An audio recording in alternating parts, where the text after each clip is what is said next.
birds for you this afternoon. If you've got any questions at all, please feel free to ask me. You can ask a question anytime you like. Don't be shy in asking questions. And we're going to get you involved in the show as well. Whoa! There's our first little bird. Here's a little Australian kestrel. There are species of falcons in kestrels. We have 6 different species of falcon in Australia. And these little blokes, quite often when you see them, they're hovering over the fields along the side of the road and looking for all sorts of small creatures they like to catch, like crickets and grasshoppers and spiders. You can do better than that. Hovering is what kestrels are known for. Now, up, good girl, catch it. When they're looking down in the grass for all those small creatures like that, it really is quite amazing what the birds are able to see. They can see all the mouse trails in the grass, and they see them quite clearly because birds of prey, like most birds, can see ultraviolet light. And mice, when they urinate along their trackways, the urine crystals refract ultraviolet light, so kestrels can see that, so they can tell exactly where all the mice are living. Where's the good spot to catch a mouse? Ray, Kes, catch a bug. Of course, being a bird of prey, we'll always use their feet to catch, whereas something like a crow there would always use the beak. Crows are quite predatory birds, but they're not what we term a bird of prey. Where you going, Kes? You want to see him? Oh, there you are. Catching. Of course, birds of prey have quite magnificent eyesight. It's about 8 times better than ours. These birds see depth and colour and definition that much better than us. Us humans, we've only got 200,000 visual cells in our eyes. These birds have 1.5 million. So you start to get a bit of an idea how good their eyesight is indeed. Backflip.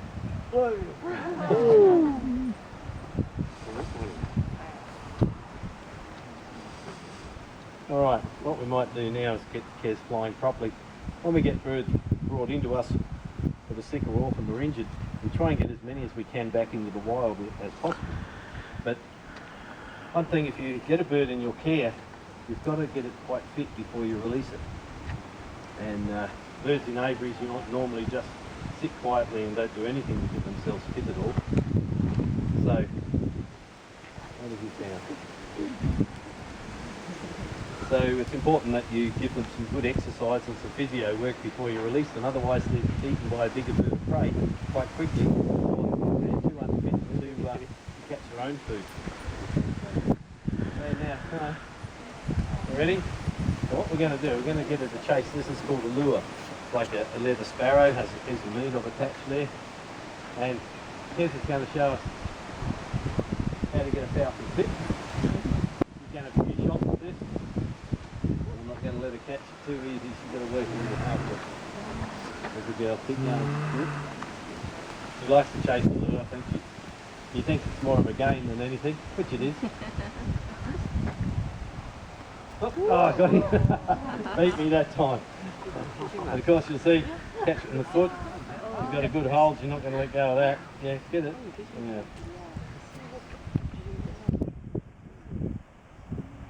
You can come up now. Here's. Hello. Yes, no. Come on. Please.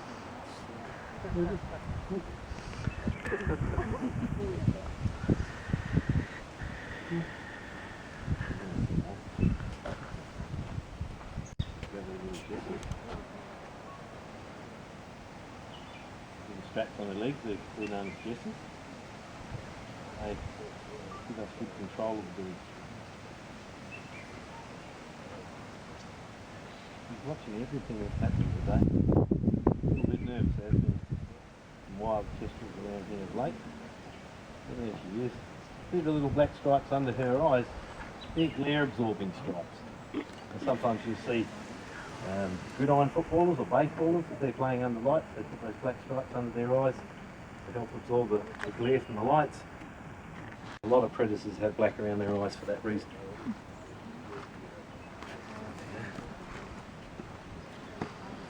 Beautiful little birds, kestrel, so keep an eye out today when you're travelling along on the bus, you see a little bird hovering in one spot, it'll be a little kestrel.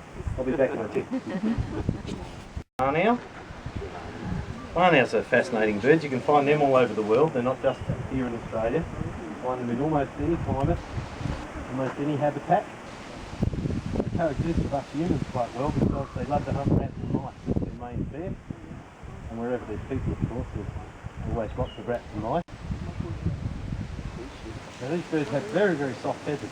That allows them to sneak up on their prey because, of course, they're a nocturnal hunter. Good. You want to put in that lady in there?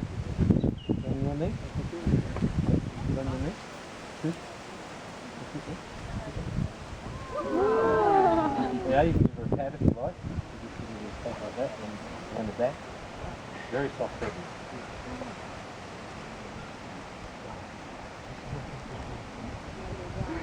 Soft feathers are very important on the owl.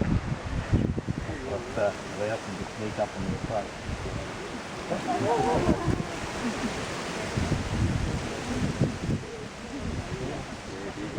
She does grip her, yeah, she grips her feet a little sometimes. What about up here, Shush? From here. Yeah, you can put that. Lovely and soft. Now the big round face on an owl is very important as well. It's not there for good looks. That allows the bird to catch sound with its face because it doesn't have ears off the side of its head. It looks pretty funny when it had ears like our own. So the face works like a big radar dish. It catches sound with its ears, with its face, and directs the sound into the ears. Come on. Yeah, so if you look at this bird's face, you'd have a very funny looking bird underneath.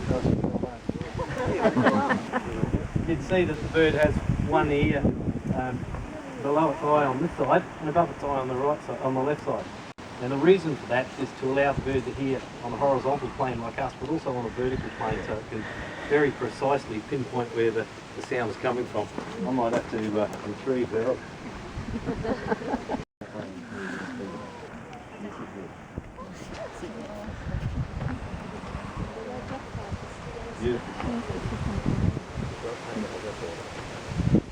Now you don't see owls flying around in the daytime. Anyone know why that is? Why you don't see owls in the daytime? No, that doesn't work. Is it nocturnal? Yeah, well, and why are they nocturnal? That's right, that's when there's birds out. But there's another reason why you don't see owls in the daytime. That's because birds hate them so much. Right, there we go. Someone telling jokes back there, I think. Birds hate owls. Whenever the bird spots an owl in the daytime, he'll call all his mates to gang up on the owl and drive the owl away because no little bird wants to be sleeping on a branch knowing there's an owl living in the area because the owls do eat little birds. So, if you spot an owl, call all your mates, harass the owl and try and drive him away. She didn't stay long, did she? No. Shush. We'll wait to get a shot there. She's in a good mood. Yeah. Yes, it does. Shush. Hang on a second. Here. Shushy, come back here for a sec. Yeah. Okay. Wrong. Yeah. She feels lovely. Yeah.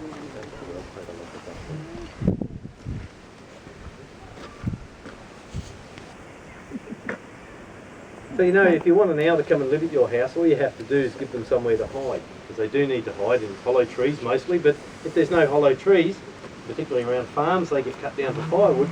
The barn owl, being an adaptable bird, as they are, will go and live in a barn. And you'll find them in old wells and mine shafts, caves, anywhere that gives the bird good seclusion is where you're going to find a barn owl during the day. Oh, she's off home again. I might put her away this time because she doesn't look like she wants to be out here. I'll get a couple of characters for you.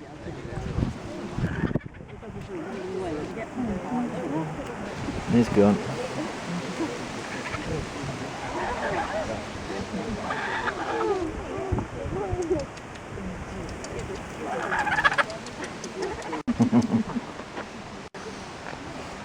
Like this is Banjo and Clancy. of course, laughing kookaburras, and they're very friendly birds, these two. So if you'd like a photo with them, you can put a glove on, it'll fly right to you. You want like a shot? Whoa. Stand up here. Suppose you fit. That's the way. There you go. Abby, come up. Come up. Abby. Back here. Yeah, go out and around. Come on, up.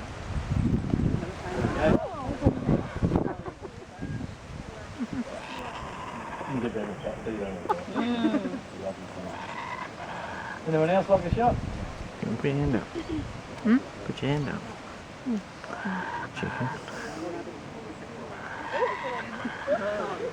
Look at that. Over there. Over there. Over here.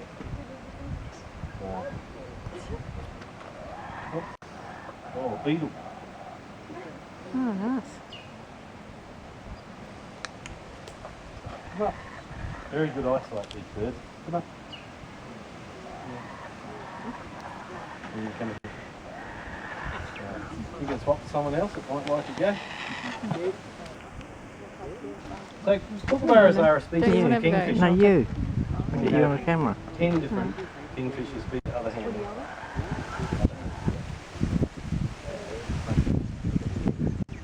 10 species of kingfisher in Australia. The kookaburras are the largest of all the kingfishers here in Australia. These blokes, well, they don't catch fish that often. You would expect that being a kingfisher they'd catch fish, but more often than not, Oh, here, I'll have a go. they live in areas where there's no fish at all. Oh, someone Yeah, someone else is going down. I'll go next. Chicken So out. they catch things like the little kestrels, crickets, grass hoppers, worms, spiders, centipedes, scorpions, things like that. Mice occasionally. No, go back up there. Yeah, I'll have Over a go. here. They love to hunt most of all are reptiles. On your left hand, Sandra. Great reptile hunters. Any size reptile from little skinks, geckos, up to good sized snake. No trouble at all. Catch a good sized snake. Of course, they can't rip it up themselves. So they pretty much have to swallow it whole. But they like to make sure their prey is always dead, so when they catch it, they bash it backwards and forward on the branch, which is pretty funny when they steal a sausage off the barbecue. They leave it on, bits of sausage goes flying everywhere. So they always got to give it a good smack, make sure it's dead. Nothing like eating a live sausage. Over there. You know, kookaburras live in a family group. Whenever you see one kookaburra, you always see a group of them. They like to live in a group because they help each other out quite a lot. In fact, the young kookaburras help their parents incubate the eggs for the next generation. They help their parents raise their little brothers and sisters. So kookaburras don't leave home like most birds do. They like to stay with their parents to help out. And then when the young kookaburras leave the nest, it's those older brothers and sisters and aunties and uncles. They all get involved and they help train the little kookaburras in where to catch food and how to catch it. They show them where the territorial boundaries are and all the things to be that is required to be an independent kookaburra. But you know, there's one other thing that kookaburras have to do for their little brothers and sisters that most other birds don't have to worry about too much, and that is they have to protect them from kidnappers. Kookaburras have a bit of trouble with kidnappers, and it works like this. If you live in a family group, you don't get out much and meet other kookaburras too often. You would expect that after a while there would be a little bit of inbreeding in the group. Yeah. Kookaburras fix that easily by just going next door, stealing one of the neighbour's kids, bring it home and raise it as their own. And so occasionally you have these big kookaburra wars on the border where they're trying to steal each other's children. But when you do the DNA analysis of all the kookaburras in a group, they don't always belong to mum and dad. So that's how it works. We're going over there.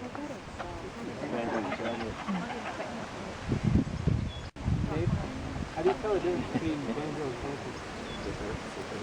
banjo? That banjo's beak is a little. It's a little soft on the tip. Yeah. And a little different in colour on the front. See that one's sort of whiter. Oh, yeah. But turns out that when I got them, they were only little. They were only this big. Yeah, nice. Have a kookaburra.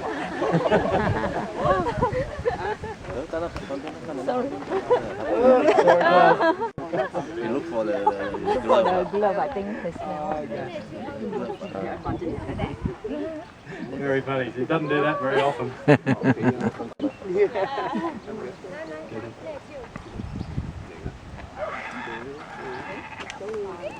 Oh, yeah.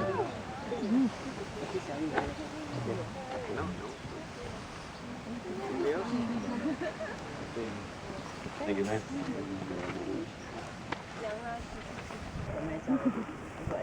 The kookaburras, when they're laughing, what they're doing is they're telling all the other kookaburras in the area that bunch of birds owns that tract of land. Those other kookaburras are not welcome moving. They're very territorial in that respect. Hey, come on, Gus,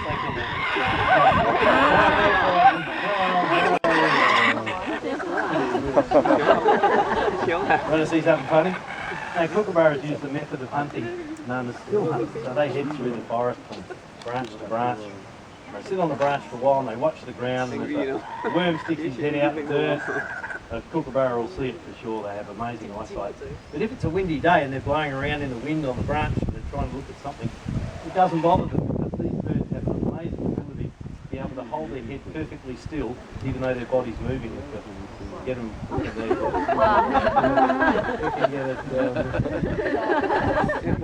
It's amazing how they're able to do that. Tricky stuff, isn't it? Okay, I'll be back in a tick, folks. Yeah, folks, this is Tilka. Tilka is a female wedge-tailed eagle. She's 2 years old this year. She was an orphan. She was found almost dead on the ground, dehydrated and particularly skinny. She lost her parents. So she missed out on all that tuition that a bird would normally get from its parents, and how to catch food and where to catch it. But wedge-tailed eagles, they're our largest bird of prey that we have here in Australia. One of 3 species of eagles that we have here. And our really big wedge-tails come from Tasmania. Now, this bird is only 3.5 kilos, so imagine a 6 kilo bird. That's the big ones in Tassie, they go to 6 kilos. They are a huge bird. They have the longest wingspan of any eagle in the world. In fact, look at here, if you're going to show us your wingspan, Phil. Can you show me the wings? That's the wingspan of a wedge tail. You see that long wedge-shaped tail, that's where they get their name. And they're a close relative of the golden eagle that we find across the northern hemisphere. Our birds here are longer and sleeker, generally a lot darker in colour as well, but otherwise a very, very similar bird indeed. You want your lunch, do you? Oh, okay. Oh, she's got a nice rabbit leg for lunch today. Rabbits are a big part of their diet on the mainland. We don't have any rabbits here on Kangaroo Island, so I have to import them frozen, because eagles really do like rabbit, which is good because rabbit is their main diet on the mainland, because when they introduced rabbits to Australia about 150 years ago, the rabbits bred up like rabbits do, with a clay proportion, and they destroyed the habitat of the animals that eagles would normally prey upon.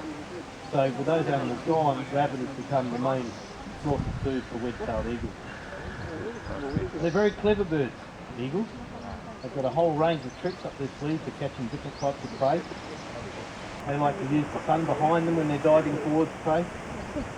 They use trees and bushes or the outcrops to make their approach. Sometimes you get a pair of eagles hunting together. One bird will fly out in front of the prey deliberately to attract its attention. Oh, there we go. Gone. Must be like eating cotton balls, I reckon. Yeah. Yeah, so one bird will attract the attention of the prey. So while the prey's watching that bird, the other one sneaks in behind and catches them unaware. So these birds have a whole range of tricks up their sleeve. And they're really big birds, and they're quite visible in the sky. So if you're going to sneak up on something, you have to see it way before the prey sees you. And that's what eagles do. Their eyesight is fantastic. These birds can see a rabbit 1.5 kilometres away. When you think about that. So they can be just a little black spot in the sky and they can still see the ground perfectly. And of course, all those tricks of sneaking up on their prey. They're very powerful birds as well. And they'll take anything from a rabbit right up to a full-size kangaroo. And when they take out a big kangaroo, and I've spoken to a couple of station managers and ringers that have seen these birds knock a roo to the ground and kill it, and they'll fly in. They might be doing 100 to 150 kilometres an hour. They'll fly over the kangaroo, and as they go past, they'll give him a belt with both feet. And I was speaking to a bloke one day where he actually stopped the car. He was on his way to the station, and he saw the eagle hit the kangaroo. He stopped the car, he walked out, he said the kangaroo was stone dead, one blow. So I'm pretty sure if you get hit in the head by something that's doing 150 kilometres an hour that weighs about 4 kilos, it's going to knock you off your feet, if not kill you in that same event. But folks, see the bus drivers have headed for the buses. That's all we got for your time for today. Hope you enjoyed the show. Hope you learnt a little bit as well. Now our takeaway message for you is quite an easy one to remember. It's a little equation that goes like this: species minus habitat equals extinction. If you think about it, that is the bottom line. No animal, including us, can survive without a suitable habitat. So it's up to us humans as keepers of this planet to look after our environment, look after habitats, and to try to restore them wherever we can. And that way these beautiful birds will be well with us into the future. Folks, I'm just going to stand over the side here and let you all leave, just because Till's a little nervous generally. She's been pretty good today though. But folks, from myself and Tilka and the rest of the birds, thanks for joining us, and perhaps we'll see you again one day. Thank you. Yeah.